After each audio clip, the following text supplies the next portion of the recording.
राम राम. पाणी दाखवायला. पाणी दाखवता रे.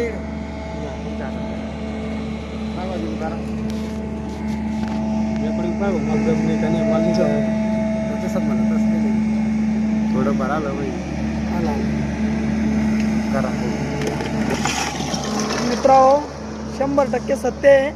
माझा पॉईंट दुसरीकडे असल्यामुळं तरी पण त्यांनी मला पॉईंट चेंज देऊन सनी मला 100% पाणी लागलेलं आहे.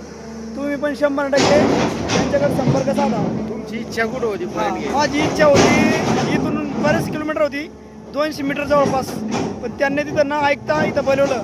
त्यांचं म्हणणं होतं बा तुम्ही स्वतः माझ्या म्हणण्यावर इथं पॉईंट घ्या, तुम्हाला 100% पाणी, आणि 3 ठिकाणाहून पॉईंट सांगितलं होते. तिन्ही पण ठिकाणचं पॉईंट ओके बरोबर आहे, आणि जिथे सांगितलं तिथंच आहे, आणि पाणी 100% चांगलं लागलेलं आहे आम्हाला. मोटर किती तास चालते? मोटर सकाळी 2 तास चालते, समजा रात्र दिवसभर मशीन चालते, आणि रात्रात फक्त 2 तास 1.5 तास मोटर चालते सध्या बी आता. चालू.